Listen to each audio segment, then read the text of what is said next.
All righty, everyone. Welcome to your LSU football fix. I have a very exciting show today for a couple of reasons. Very glad to have all of you in here. Um, we're going to introduce a guest, Matt Mauck, today, national champion starting quarterback for the 2003 LSU National Tigers. We're going to get through a few intros. I've got Matt here waiting, and I'm gonna put him on in just a bit. I do want to thank our sponsor tonight, Tramonte Seafood and Meat, who has been kind enough to do a special for you. Okay. Everybody who comments on YouTube tonight, or everybody who comments on YouTube tonight will be entered for a chance to win a $25 gift card. And we'll pick one of uh, everybody who shares on Facebook, you can share them to one of your favorite groups, share them to your feed, whatever. Just share it. Make sure I can see the share when I go back and check later on. Every share on Facebook will be entered for the chance to win that $25 gift card. And of course, if you go to my Twitter at pguy_77, there's another chance to win by retweeting. So comment on YouTube, share on Facebook, retweet on Twitter, link to the YouTube video. It is my last tweet on Twitter. You will be entered for a chance to win a $25 gift card. So that's the plug for y'all. I'll be telling you more about it more and more. So get to sharing, get to commenting. Very excited for tonight's show because we get to talk to a championship quarterback, Matt Mauck. And what I found really interesting is the comparison between TJ Finley and Jamarcus Russell last year were all over. Well, I'm going to talk to him about how he feels TJ Finley compares to Jamarcus. So y'all get in here. I'll get to some comments real quick. I'm gonna talk to I'm gonna get a few more plugs in for Tramonte's, and then we're gonna put Matt on in here. Let's see here. Preston, what's up? Josh Forbes. Usually he's on Facebook. Today he's on YouTube. Guys, I 100% believe that the best viewing experience is on YouTube. Tramonte's. Hey, it's good stuff, my buddy Josh Sibley there. Let's go. Pumped to hear Matt Mauck take on LSU this season. Yeah, me too. Me too. What are you hearing about Sage Ryan? Of course, Sage Ryan dealt with some little not so serious injuries, but now he's back. And we'll see how fast he can get mixed in. Matt, LSU grad, know any good dentists? Matt Mauck, of course, owns a dental firm. Carl the Cat. What's up, Carl? The good Dr. Matt. Yeah, he is the good. Let's see here. You said to get on here. Hey, yeah, Josh, that's the place to be on YouTube. Hop on in. When you comment on YouTube, you're going to be entered for a chance to win the $25 gift card from Tramonte's. Okay, so I've gotten through your comments. I'm going to thank my sponsor who's kind enough to give away the $25 gift card tonight. Tramonte's Meat and Seafood. Okay, they are your home for the 2021 season for homegating and tailgating needs. They are open on Saturdays 9 to 5. They're home of the ribeye roll. Good, high-quality ribeye meat, okay, wrapped in cream cheese, jalapenos, real good stuff. They have Chairman's Reserve Wagyu beef. You're not going to get a better cut of meat there than that. The lunch deli is open until about 3 o'clock or so every day. So if you want them to cook up a burger, a ribeye po' boy, which my buddy Will Blackwell, of course, came on here and told me all about that. He loves it, and I've had it very good. They are located on Old Jefferson near Parkview Baptist. Visit Tramontes.com or give them a call, 225-757-7665.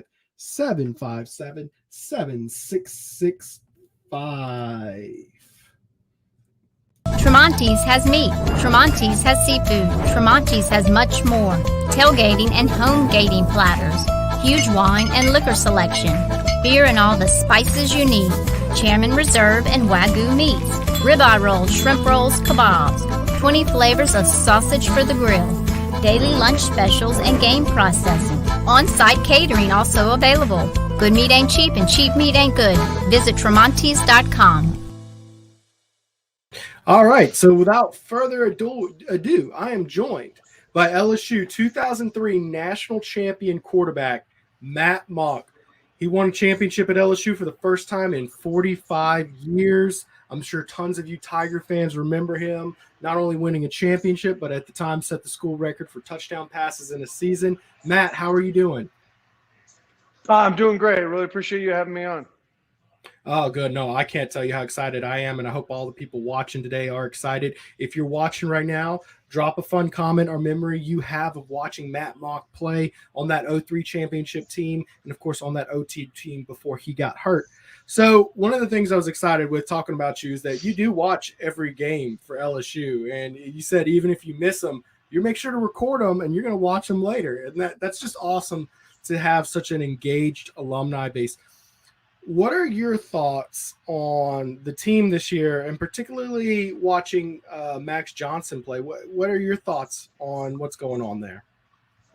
I'm a big Coach O fan, a big LSU fan, and I think we've a market improvement from last year. Last year was kind of frustrating, just for whatever reason, just didn't have the effort. I didn't think that we're typically used to. This year, yeah. Other than that, the first game, inability to run the ball, I think we've looked really good. I'm a big Max Johnson fan. I think it's a good decision maker. People need a little break. He hasn't played a lot of games, and without us being able to run the ball, we're asking a lot of him.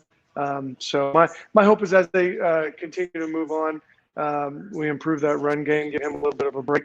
But really excited with the way the defense has looked this year as opposed to last year. I agree. I think the defense is just showing a lot more life this year. It seems like last year Bo Pelini was a little stuck in his ways. Like his defense was what his defense was. And we saw just this last week, Tramonte Jones comes out with a brand new 3.26 base. I bet I don't know what you guys would have done if y'all saw a team running a 3.26 base with Justin Vincent, Ali Broussard, all those guys. And of course, that offensive line y'all had on that team, but I'm sure you would have had a day on it. My question is for you on this team with a struggling running game. Do you try to improve that running game and get that rock and rolling, or do you just adjust your scheme saying it's not going to happen? We're going to do things completely different. We're going to go Mike Leach air raid. I think and when I say that, I mean in defense of the offensive line, they've had a lot of injuries and some things kind of go on. So, I think sometimes when you say we need to get it run game, the offensive line takes the blame. I'm not saying that. I just think as a whole, they need to find a way to be able to run it. And it doesn't necessarily have to be traditional, eye backfield and ground and pound. You can do where you've got kind of little screen zone reads. Max is smart enough to be able to get up the line, just look at the numbers and say, all right, am I going to throw this little screen route, or can I check into a run based off of where their alignment is? So things like that, I hope they can get to at some point, just to give them some success. Yeah. And of the backs you've seen this year, a lot of people are calling for one of these freshman backs to get more carries. Which one of the backs has impressed you most that you've seen? It's been tough. Nobody really. I think so far. That's the honest truth, though. Yeah. I mean, I think you look back at 2003. No one had heard of Barrington Edwards, Justin Vincent, and Ali Broussard. They were all freshmen, and neither one of them, none of them really were starting or even in the mix. Joe Adai and Chiron Carey were kind of the guys, and Joe got hurt. Chiron just wasn't the player we thought he was going to be. And Justin Vincent goes on to be, have one of the greatest seasons of running back history at LSU. Yeah, so I would agree. I think I wouldn't shy away just because somebody's a freshman doesn't mean that they can't get a shot and see what they can do. Yeah, and I agree with you absolutely there. Give some guys a chance. What are some challenges that might come from running that offense when you have some young guys out there? Are there just certain plays you can't call because these guys haven't had enough time to learn that offense? Typically, it's not in the run game. It's when you need to pass with those guys in. You can't just bring them in just for the run, and then when we're going to pass, take them out. So a lot of times the issue with young running backs is protection. So typically, your linemen have basically the 4 down guys, and then whoever you determine Mike, and then the running back's going to have the next guy out. Well, sometimes that gets, as easy as that might sound, sometimes kind of the running backs get confused. They don't know who to go to. There's what's called a green dog, where basically a linebacker will hold for a second and then come late. Well, the running back is a young guy, takes his eyes off of him and goes out into his route, and the quarterback gets killed. So I think it's more along the lines of that, or what I was talking about when you're trying to check plays. A running back's got a lot, or a freshman's got a lot going through his mind, and can make it difficult to be able to check out of stuff. Right. And speaking of young guys, of course, last year's quarterback competition after Miles got hurt, of course, featured two guys that I thought reminded me a lot of two guys who backed you up, who came in the same recruiting class. Of course, those guys redshirted while you were there. I mean, between you and Marcus Randall as a backup, I mean, that was good to go in 03. But it kind of TJ Finley reminded me a lot of a young Jamarcus Russell. And, of course, Max Johnson, kind of like a Matt Flynn, although different in a lot of ways. But now what's fun about that competition, TJ Finley, of course, came in off the bench for Auburn last week and brought them to a win. We might be seeing a rematch of TJ Johnson and Max Finley in Tiger Stadium. What are your thoughts on those two guys? You watched them last year. Did either of them impress you more than the other?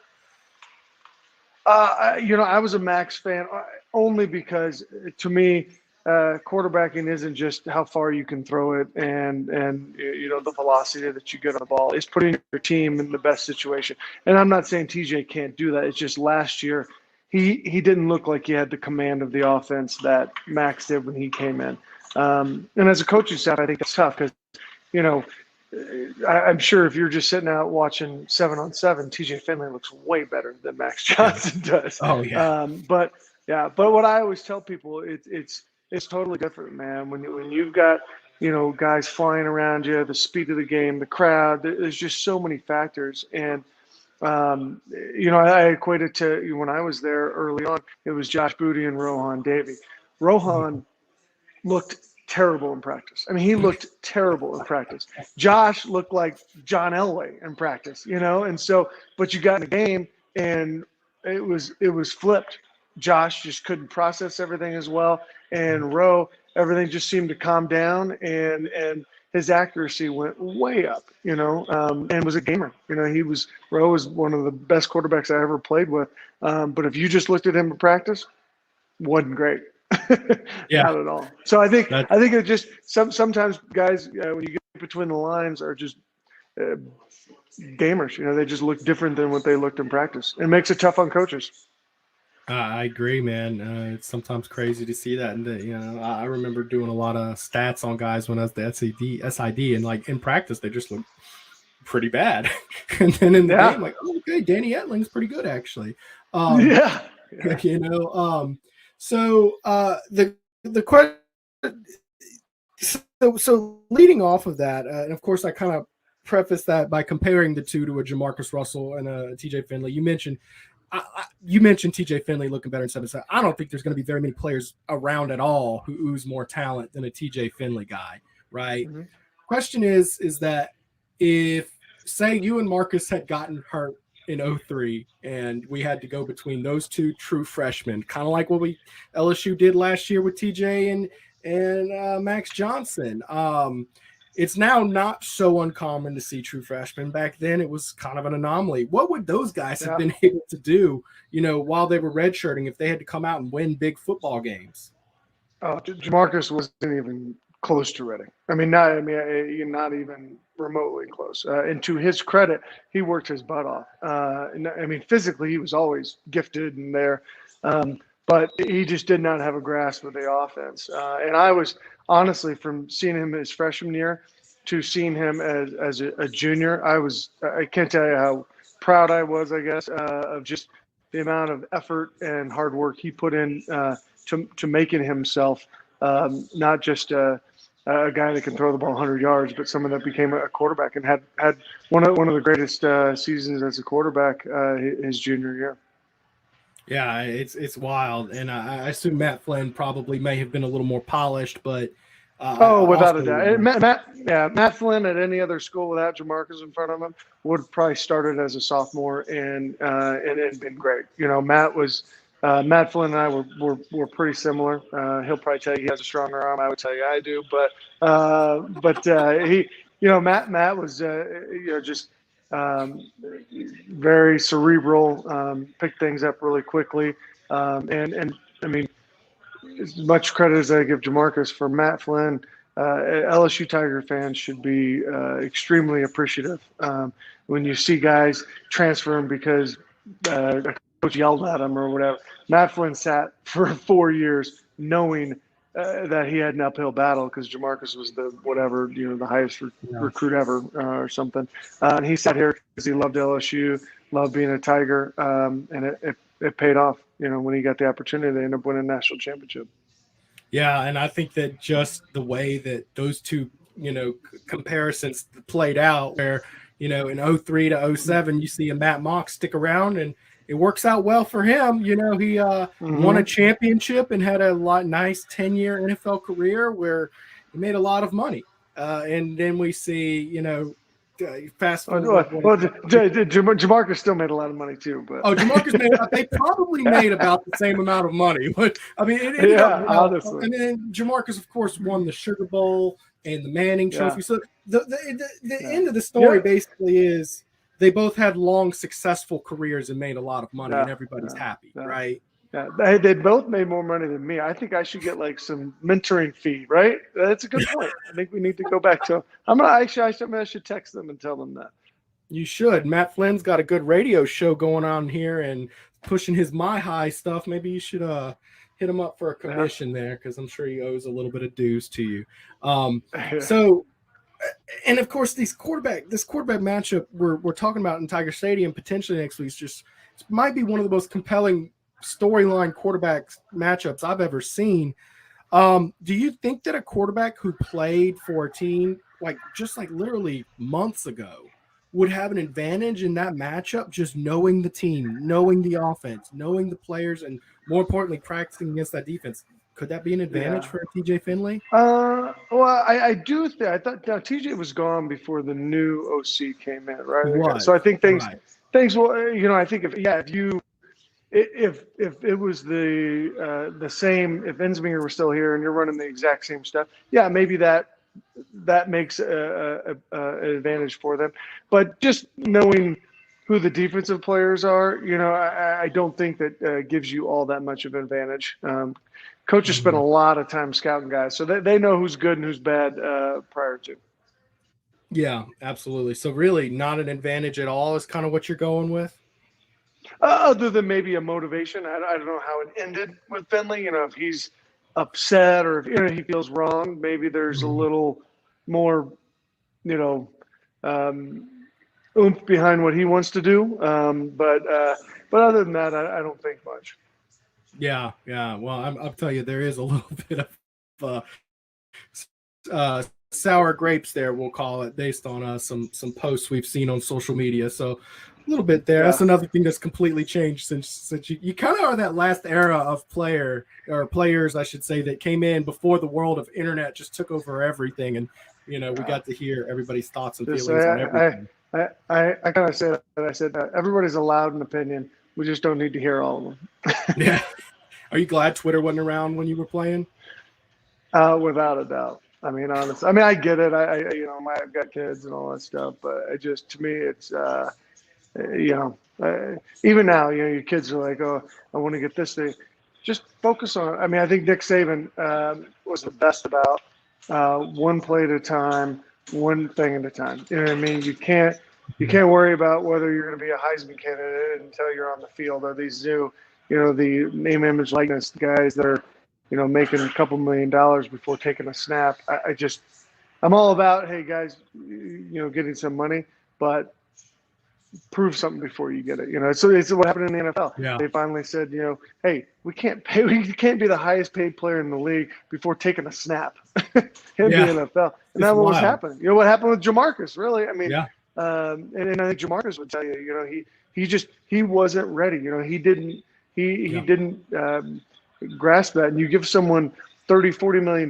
I don't blame. I was sitting here saying, you lose some motivation. That's what you've been kind of striving for your whole entire life, is some, financial security, and you get that, it kind of takes away some of your motivation. Kind of wild with this NLI. We're kind of in the wild west right now. I see that Dr. Pepper commercial with DJ Ukulele for Clemson, and I'm like, man, I wonder if they knew he was going to go. He was going to be 1 and 2. Whatever it is. Yeah, I'll be like, man, he's and he's only thrown like 2 touchdowns in 6 starts. It's kind of one of those, learning curves. But I guess this year there weren't too many returning quarterbacks to pick from. So in your season, you of course threw 28 touchdowns in 2003, and that stood as a school record for quite a while. And that was until the first 4 games of 2019. Yeah. Somebody called me when Joe broke my record, and they were like, "Oh man, sorry, you broke your record." I said, "What?" I said, "It's game 5." I said, "He's going to shatter my record, not break my record." Well, he shattered everybody's record. He broke. Record. I mean, 60 touchdowns. That's unheard of. Like that's like a number you throw out as a joke. That kid's going to throw 60 touchdowns this year. No, it happened. That's a lot for an NFL season with playoffs, and the team goes to the Super Bowl. That's a lot for them, let alone to do it in 14 games. I mean, it's crazy. 15 games, whatever it was. Yeah, and no NFL or college quarterback has ever done it. So little, perspective on how great that was. And so I guess, all right, I'm going to jump ahead a little bit since we're already in that 03, 09, 19 comparison. So that 03 team was nasty now. Marcus Spears, Marquise Hill, Lionel Turner, lots of Corey Webster. I mean, it was a plethora of talent. So 03 goes against 2019 LSU. How do you feel that plays out? Oh yeah, you already know the answer to that. Come on.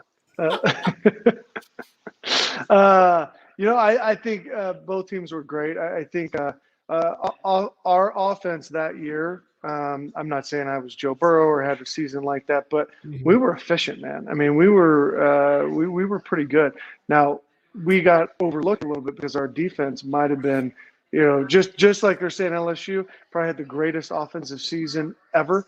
We might have had one of the best defensive seasons ever that year. So I who knows who would win that?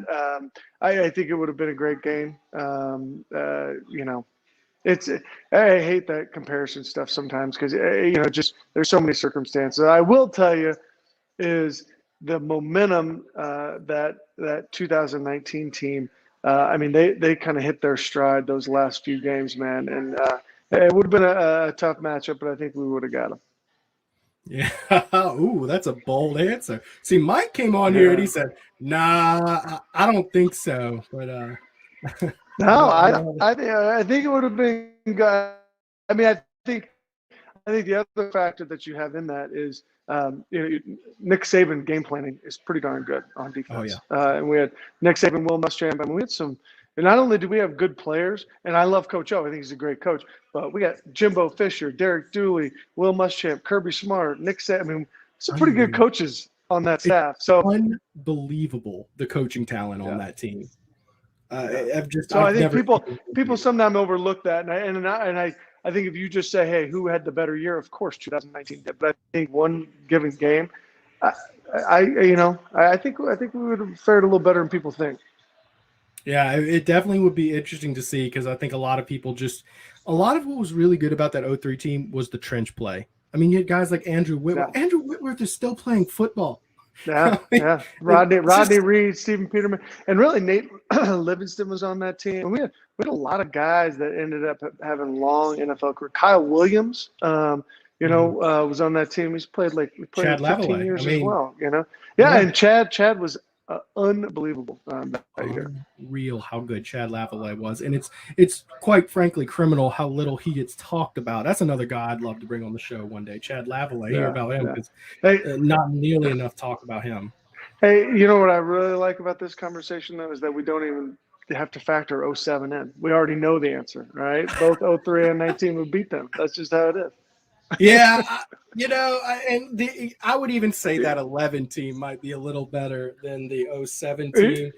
That's another Yeah. team I would like to see give another chance because they're right up there. But yeah, I think the '07 team just had a lot of good things happen to them, and it was one of the most fun So seasons. only two lost, right? Only two Only lost two national lost championship champion. That's ever. right. Yeah.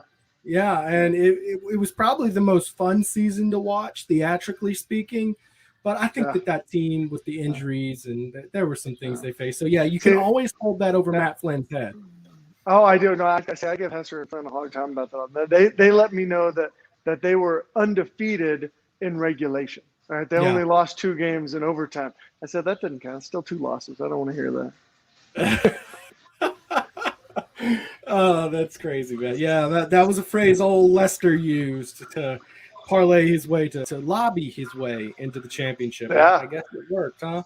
I think it was very obvious LSU was the best team that year, but I mean, without a doubt, were not that great that year. So it seems like back in the day, you win a championship, and your job as a head football coach is indefinitely secure. Okay. What are your thoughts on Coach O hot seat talk? Is that unreasonable?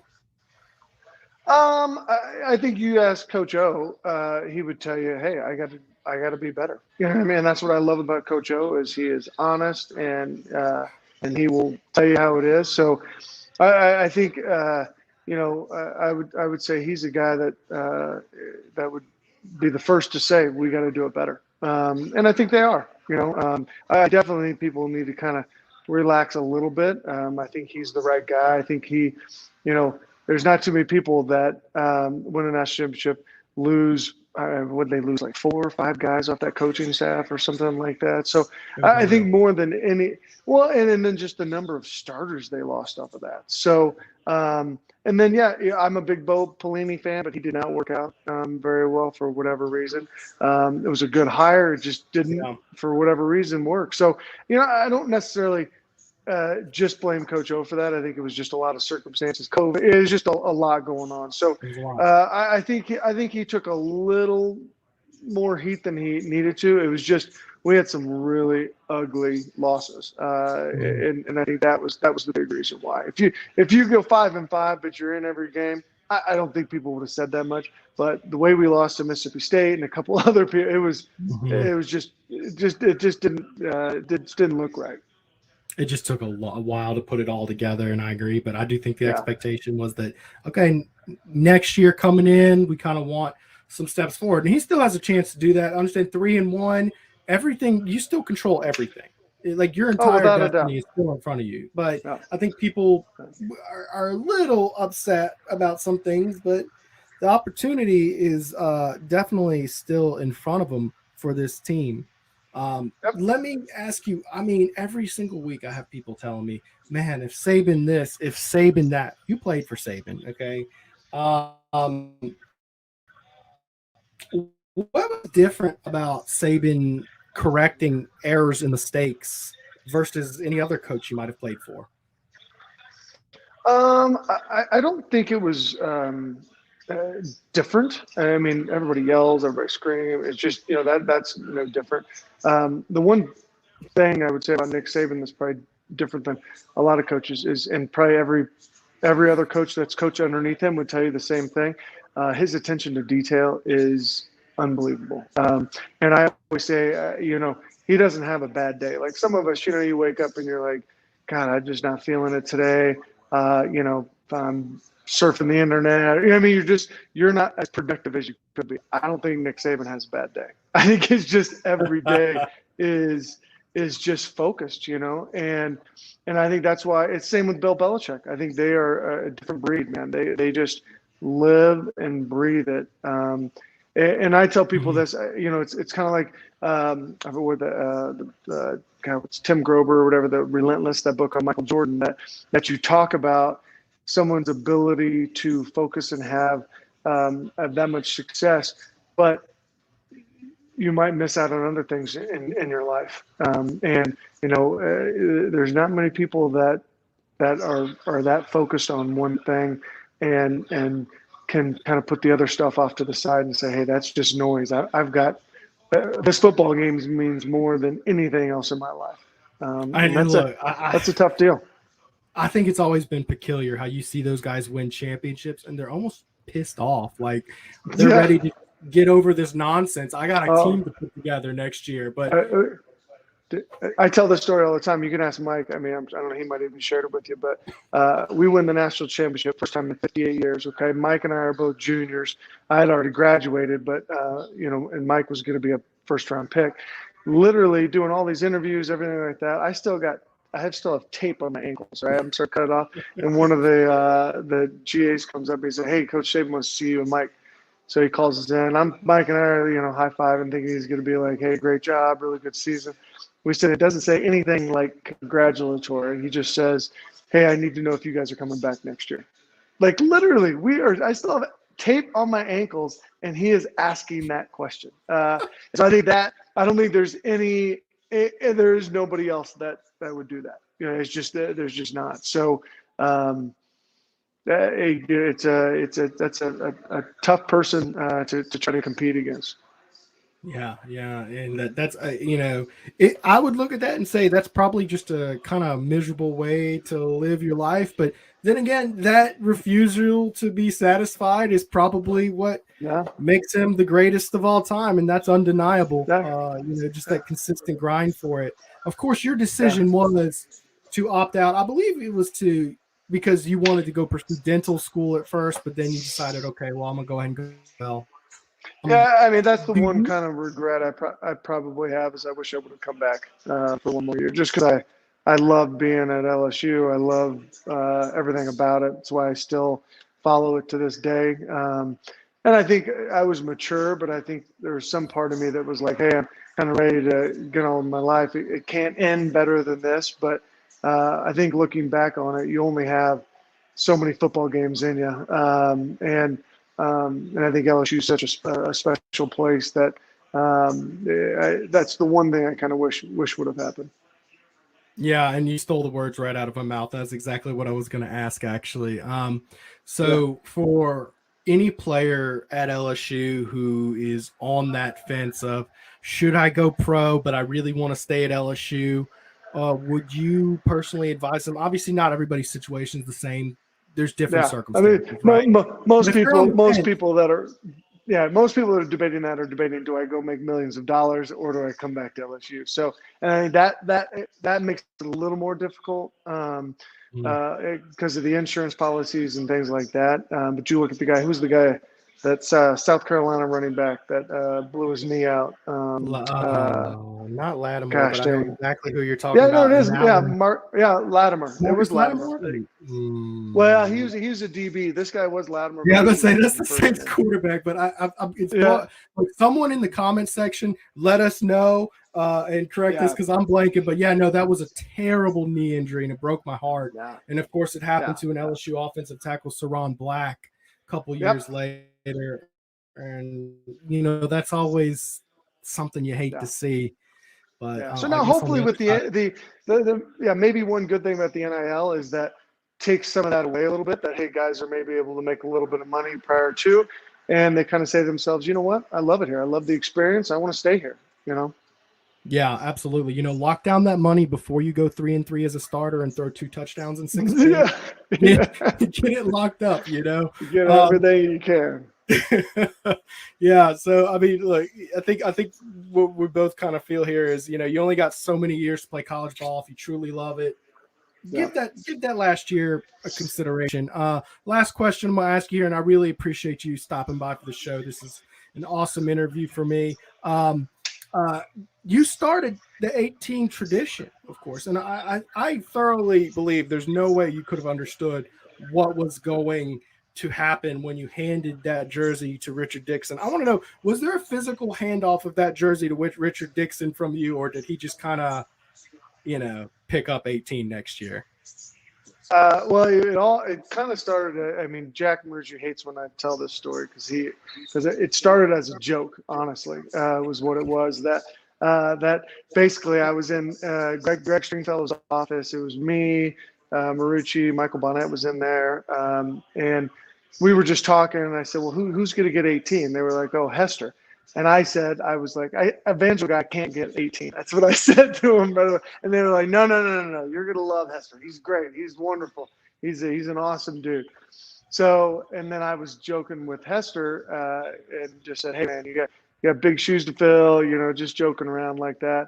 And then Jacob goes on to have the career that he does. And so actually, it was Jacob, myself, String, Jack Marucci, Tommy Moffitt was a little involved with that, Michael Bonnet. And we just, it wasn't through the coaches, wasn't through anything. We just kind of said, hey, who should this next person be? And really, honestly, I will give Stringfellow and Jack Marucci probably the most credit to that, because they are around those guys every day. And I always say this, if I'm an NFL executive, the first person I ask is not even the head equipment guy.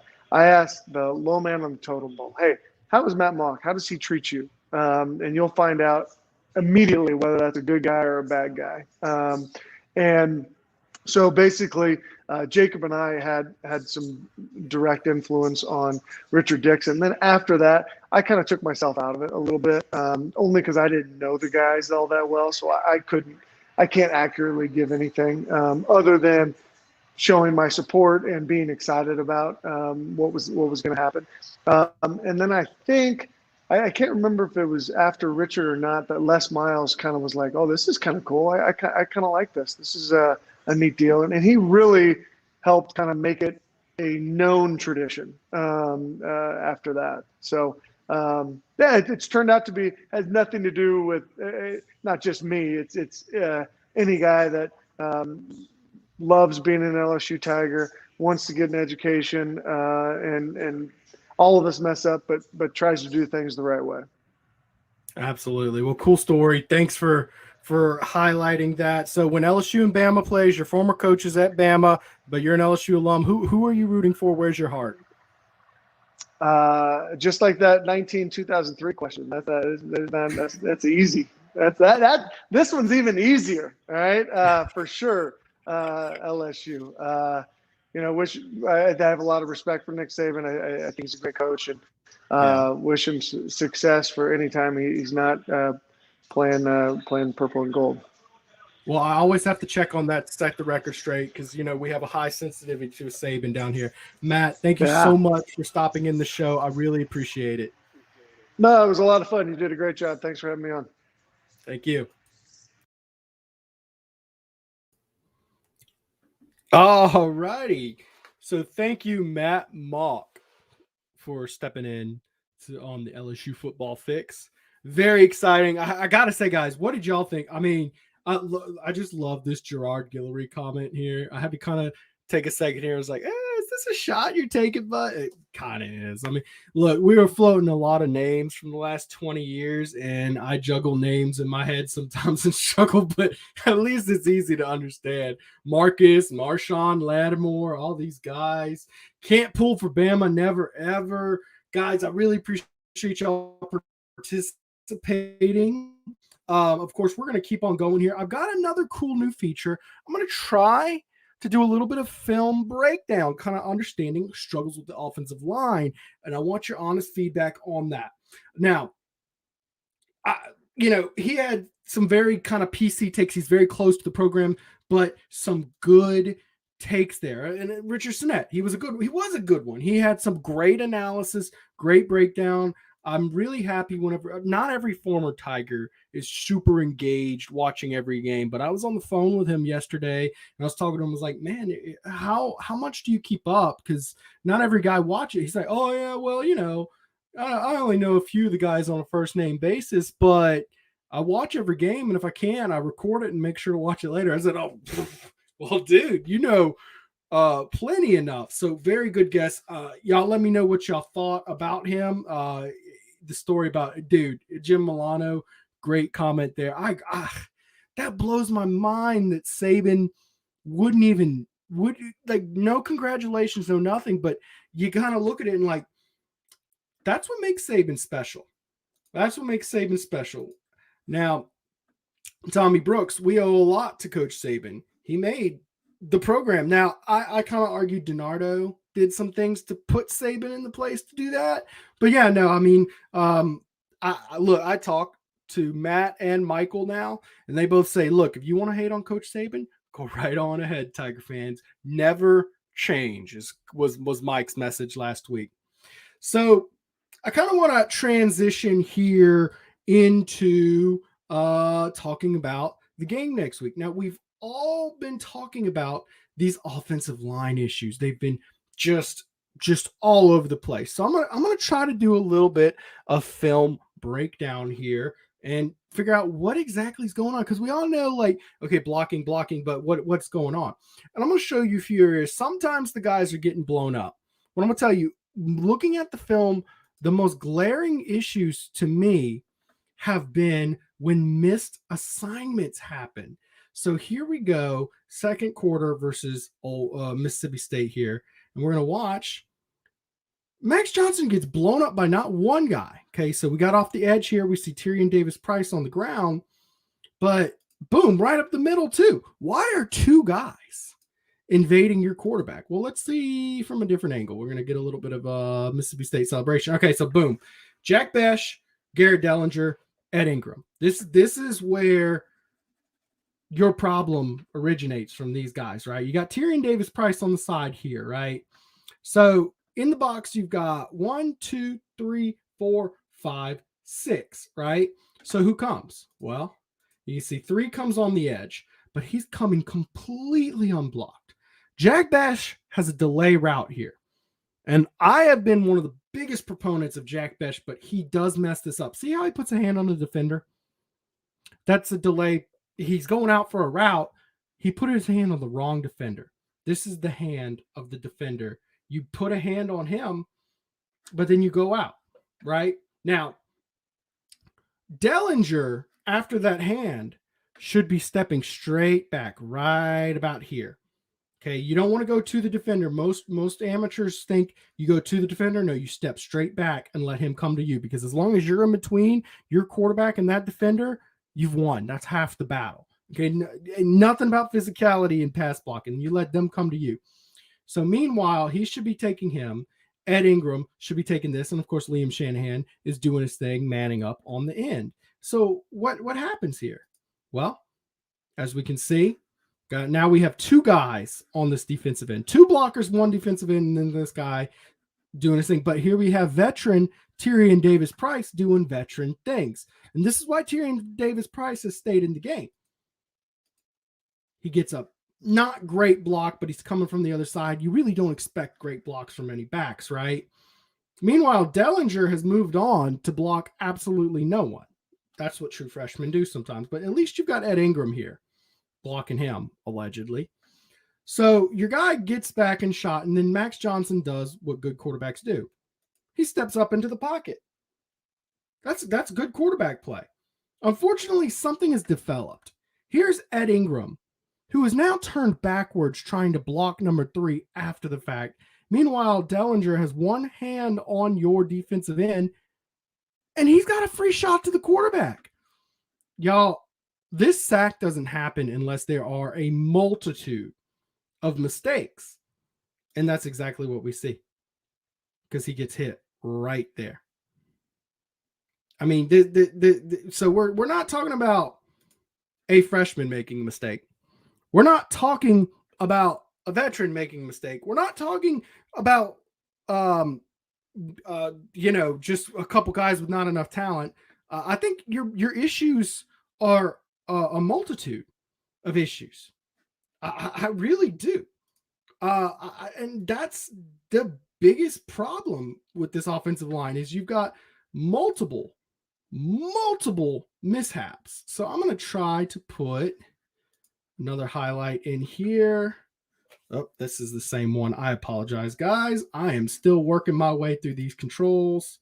It's my first time trying these. If you like highlight feature, you know, in the comments if you like doing a little bit of film. I don't want to sit here for hours breaking down film, but I figure 2 plays, maybe that'll be a good thing.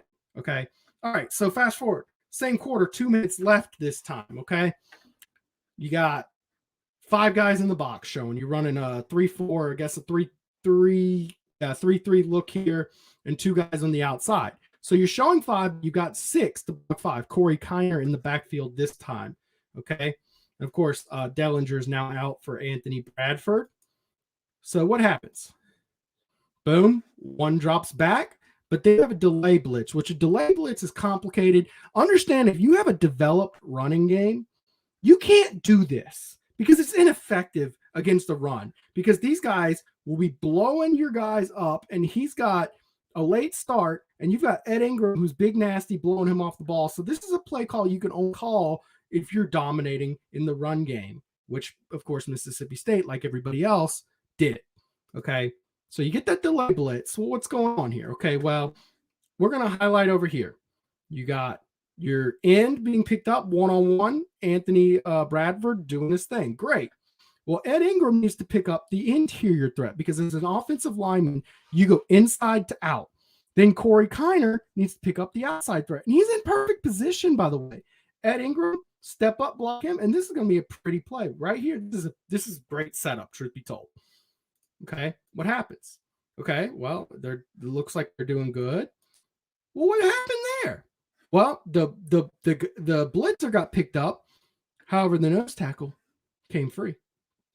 He came free and got a shot of Max Johnson. And again, you remember the last play I showed you where the exterior blitzer came and Max Johnson is able to step up? You can't step up into a blitzer coming from the middle of the play. You can't. Now, let's look from a different angle, maybe a little more hoopla from Mississippi State, but we'll wait a couple seconds here. Okay, here's your angle. Okay. There's your blitzer. There's Corey Kiner stepping up to pick him up. Ed Ingram needs to just man up and take your guy, right? What happens? Ed Ingram moved outside to pick up 14. That's not how you play offensive line, folks. Every offensive line coach will tell you you protect inside to out, okay? And in fact, in certain situations, you might want him here taking 14 and then let the back take the outside guy, okay? But that's if you read it pre-snap and you have a water call. There was none of that. It was a delay blitz. You can't make that pre-snap. So during snap, the adjustment is Ed Ingram, take a guy. Corey Kiner, take him.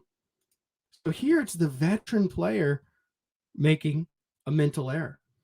You let the middle player come unblocked and take a shot at your quarterback. So I hope you're starting to see that a lot of these issues, they're multifaceted on the offensive line. It's not a veteran issue. It's not a young player issue.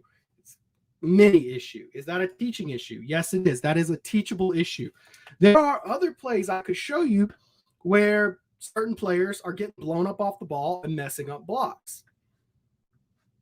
But most of the issues are mental errors, which, of course, that's a complex defensive scheme being thrown at you.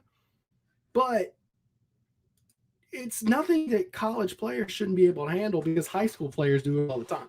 It's about getting your guys disciplined. And I do think that that's something as the offense gels and gets rocking and rolling, they will get better. So let's get your questions in. I'll get to your issues. I'll talk about it. But yeah, mental errors. Please don't tell me it's Plini's fault. This is lacking. Yeah, I mean, look, you have a coaching setup that is required, that is dependent on coordinators to bring that scheme in X's and O's. Okay, your head coach is not going to try to do that because he knows his weaknesses, and kudos to him for recognizing it. But yeah, no, you're not. You're not. Does Wire and Turner back this week change these O-line problems? Jim Milano, great point. And I don't see how it doesn't. Not because I don't think Cam Wire is going to go out there and be a more fortuitous blocker than Anthony Bradford, or I don't think he's going to be a better technique than Dellinger. However, as we just saw 2 major mental errors on that, yeah, I hope so. But I mean, a lot of those mental errors are coming from interior guys. You've got to get it going. But also, a little bit of this needs to go on Max Johnson. Because if he's recognizing this and lining his guys up and saying, hey, pick up that blitzer, reading that, a few of these issues get fixed. So before I move on, I do want to thank my sponsor tonight, Tramonte's Meat and Seafood. They are your headquarters and for Homegating and Tailgating, guys. I'm getting a lot of tongue twisted. Look, guys, if you're watching, make sure to comment on YouTube. That's how you're entered for a chance to win a $25 gift card. Share on Facebook or go find my tweet and retweet on Twitter. Everybody gets a chance, does any of those. And of course, you can do all three. So if you're watching on Facebook, feel free to hop on over to YouTube and just drop a comment for your chance to win. And you might find YouTube is the best watching experience anyways. So of course, Tramonte Seafood and Meat. They have Chairman's Reserve Wagyu beef, the best cut of meat you will ever have. 30 kinds of sausage. Lunch deli open till about 3 o'clock every day. They do catering. They are your Homegating and Tailgating headquarters. They're open Saturdays 9 to 5. So get some food for the game on Old Jefferson, located next to Parkview Baptist. Of course, they're giving away a $25 gift card to one of you lucky viewers tonight. So we're going to hear from them real quick. Tramonte's has meat. Tramonte's has seafood. Tramonte's has much more. Tailgating and Homegating platters. Huge wine and liquor selection. Beer and all the spices you need. Chairman Reserve and Wagyu meats. Ribeye rolls, shrimp rolls, kebabs. 20 flavors of sausage for the grill. Daily lunch specials and game processing. On-site catering also available. Good meat ain't cheap and cheap meat ain't good. Visit Tramontes.com. And of course, thank you, Tramonte. So don't forget to get your comments and shares for a chance to win $25. Guys, if you do go to Tramonte's, tell them you got sent by TigerBait.com. Tell them Preston sent you, because they appreciate that support. I appreciate your support, letting our sponsors know they're getting good value out of this. And guys, one of the things I love about having a sponsor like Tramonte is I'm not embarrassed to show them off. I will eat there all the time. It is really good, high quality stuff. No one's going to be ever come to me and be like, man, why'd you send me to Tramonte's, dude? No, they're going to be like, man, that was some good stuff. So let's get to your questions. I have a few talking points about the game that I was a little disappointed in and what I'd like to see moving forward, and just outlook of the team as a whole. Let's see. Did Davis change blocking schemes radically different from Craig's? I think that Pete's draws up all that, and Davis makes it happen. A lot of our line experience is the new guy different. Blocking scheme almost always comes from your offensive coordinator. That being said, the God honest truth, most blocking schemes really aren't that different, man. They just aren't. They have the same principles that apply in every single offense. I mean, you don't let your interior rush guys. Your offensive line protects inside to out. You let the outside guys go. It's just not that complex, y'all. I mean, it really isn't, but you gotta think it through, because if one guy picks up the wrong guy, then maybe you have two guys on one guy's doing the right thing, one's just wrong, but then maybe the guy who's doing the right thing needs to adjust and pick up the other guy who's uncovered. And I think we saw a bit of that with Ed Ingram running straight backwards. But again, you got to get it right. You got to be blocking the right guy. That is, I hate to tell you guys, yes, it's an inexperience issue. It's the coach's job to get you guys lined up in the right spot. Those two errors I highlighted tonight were 100% coaching. Ain't no talent about it. You can get those guys in the right spot. That is 50% of offensive line and blocking in general.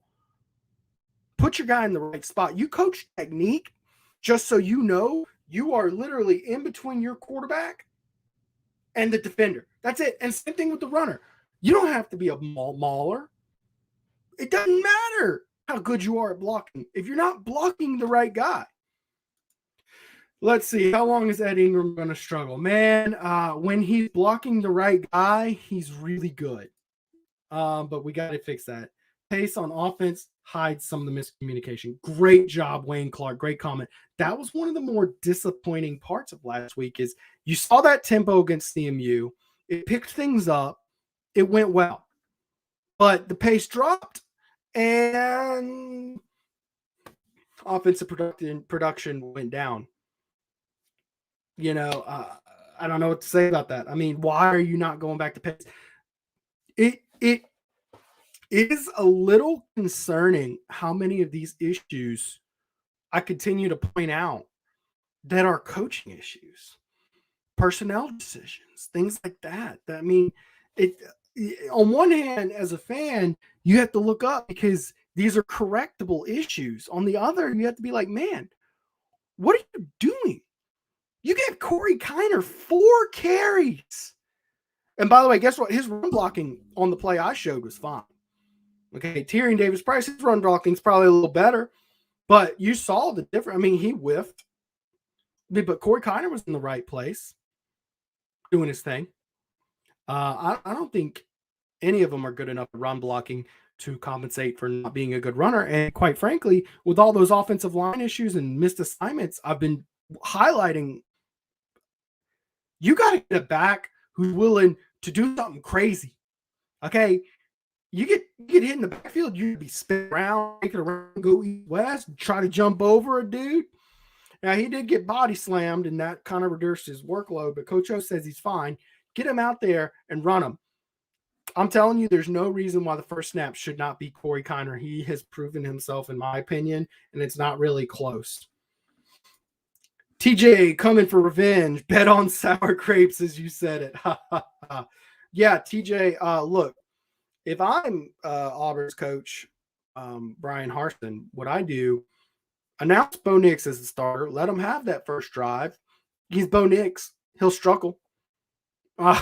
And it off TJ.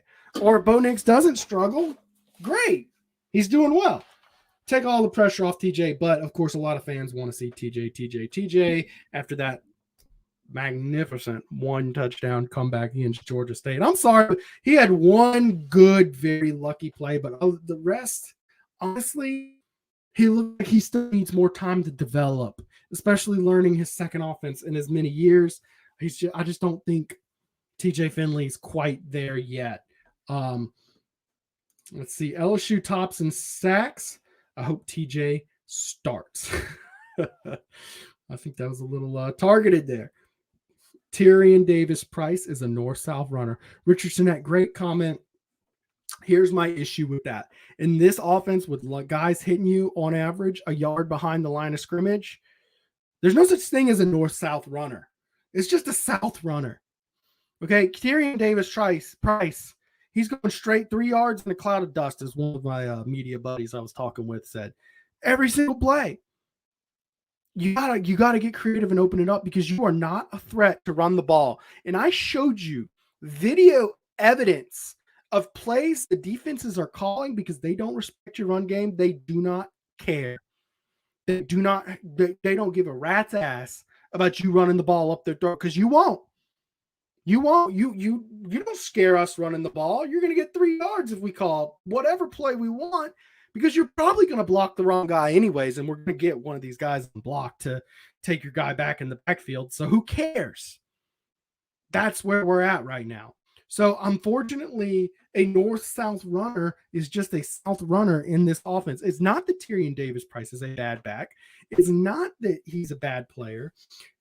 Just this team, this offense is not putting him in a position to be successful with the kind of back that it's like if you were going to run a Georgia Tech or Navy triple option threat and Zach Mettenberger was your quarterback. Mettenberger's a good quarterback. No one's going to debate you on that. I mean, the dude had one of the most aesthetically pleasing throws I've ever seen. But he's not going to run a triple option attack at Georgia. Tyrion Davis-Price isn't going to be successful back when you're getting tackled a yard in the backfield. Now, fix your offensive line issues, start blocking the right guys, start, getting some cleats in the dirt, and we'll see. But right now, not a good fit. Give me Kiner. Give me Kiner now. I really hope we see a lot more on him. What's the latest on Stingley? He has some sort of ankle injury, and we are expecting him to be back, although there is some opt-out buzz still going on. I told y'all in the post-game show, Mike Scarborough disagrees with me, but I think we all know I know football better than Mike Scarborough at him, so he knows I said that. But what I've noticed is there's a lot of players losing a lot of draft stock when they opt out. And I think scouts are starting to look at it, and their GMs are saying, look, opting out of your senior year opting out in the middle of your football season sounds a lot like holding out in the last year contract. We don't want that drama. We want a guy who finished with his team and was committed to the team. We want a guy like TJ Watt who got tired of the contract negotiations and said, screw the agents, I'm signing the damn deal and playing football. They don't want the drama, watch out, best for myself. And I'm not saying these guys are undraftable, but I think if Stingley opts out for the rest of the season, and even if he runs a 4.4, which I totally expect him to, and takes care of business, he's proved he's injury prone. Okay, last year he was in and out all year with little injuries, and this year in and out, little injuries. Miss one game, it's fine, whatever. Guys miss a game once, whatever. Opt out for the rest of the year. A, people are going to speculate how serious is that injury. B, there's no chance to prove that you can play the majority of a season since that 2019 season. You only got 3 seasons you played, and 2 of them you would have missed a substantial chunk of games. So I hope for Stingley's sake, he's not opting out. I respect his decision, as we all should, but I do think if he opts out, I think the best we see is bottom of the first round, honestly. Whew. All right, let's see. Why don't they try the I formation, some wing tee with the backs? A lot of guys have talked about doing that. Honestly, I think that the offense, they're just struggling too much right now to run the basics, and throwing in formations like that are just too much. Hey guys, we got just a few minutes left here. What time is it here? 8:56. Get in your comment before 9 p.m. Right? I'm double checking my phone. Well, I show 9:01 on my phone. Get your comments in before 9:05. Okay, no matter what time says wherever, and I'll get to your comment before 9:05. Let's see here. Run more draws and misdirection. Wayne Clark, another good suggestion. But I think to set those up, and of course draws would work because everybody's playing the pass, right? And I think misdirections would be another good thing. I think some screens, some traditional, not bubble screens to your back. Kashawn Butte, who's been phenomenal, by the way. He is on pace to break LSU Jamar Chase's record for touchdowns in a season. But I think you need to run a typical halfback slip screen. Get guys off their toes because that'll help with the physicality. I think there's just a lot of chess matches going on that LSU's losing right now. And I think the offensive line does have some, issues with getting outmanned, but that's not truly it. But yes, great way you're thinking there. Let's see here. Tyrion Davis-Price would have done well in a Les Miles offense. He is a Les Miles back. However, I don't think we want to see a Les Miles offense. But yes, he's very much like a Charles Scott, who was a good back. Let's see here. Stingley holding out for the big leagues. Well, we'll see. Like I said, I hope for his sake, he is not. Let's see here. Sting wants to play, especially against Ole Miss, Bama, Florida. And I hope that is the case. We do not know yet, but typically if he was going to opt out, they kind of just rip that Band-Aid off and get it out the way. There's no lingering around multiple weeks. I would expect if he is healthy, he will get back. Now, if it's a serious injury that might hold him out all season, I could see strategically where instead of disclosing, okay, well, I tore my ACL and that might impact me long term, he might just say, yeah, I opted out. Kind of save yourself from all that scrutiny. But I mean, they do medical exams in the NFL, so we'll see here. Hated that toss pitch for 10 years, but now we miss it. I don't think anybody misses the good old toss dive. However, I do think that they missed the physicality. So guys, get in your comments. I'm going to give one last plug to my sponsor, Tramonte's. Of course, tonight, comment on YouTube, go find my Twitter, retweet the tweet, or just share the live stream if you're on Facebook. Okay. And you'll be entered for a chance. I'm going to draw tomorrow. So do it before Wednesday at about, about 7 o'clock. I'll be drawing or so. So do it before Wednesday night, okay? And I'll be drawing for one of y'all to go to Tramonte's and get a $25 gift card. Really good stuff there. I think you'll be happy about that. Of course, Tramonte's is your homegating and tailgating headquarters for the 2021 season, home of the ribeye roll. They have Chairman's Reserve Wagyu beef and 30 kinds of sausage. They have lunch deli open on weekdays and on weekends, Saturdays, 9 to 5. So go give them a try. They're located on Old Jefferson near Parkview Baptist. You can go to Tramontes.com for more information or call them at 225-757-7665. Tramonte's has meat. Tramonte's has seafood. Tramonte's has much more. Tailgating and Homegating platters. Huge wine and liquor selection. Beer and all the spices you need. Chairman Reserve and Wagyu meats. Ribeye rolls, shrimp rolls, kebabs. 20 flavors of sausage for the grill. Daily lunch specials and game processing. On-site catering also available. Good meat ain't cheap and cheap meat ain't good. Visit Tramontes.com. Man, if that don't look good to you, check your pulse. Maybe Coach O should call Aranda and ask him what he's doing on offense. Dave Aranda, offensive mastermind, 4-0 at Baylor. Watch out for Baylor, man. I think Dave Aranda is a very smart and very underappreciated coach. Guys, I'm going to close it out here in just a bit, but I want to go real quick on a diatribe. LSU is 3-1. These mistakes we're seeing, I've demonstrated how they are correctable issues, okay? This team has all the talent. Max Johnson is a good quarterback. Perfect? No. Good? Yes. You've got 2 winnable games. Auburn, I expect LSU will win this game. By the way, I'm taking LSU by 4 points. I think LSU wins this game, and I think we're talking somewhere around the range of 21-17 Tigers, the good Tigers, not the War Eagles. And then you play Kentucky, right?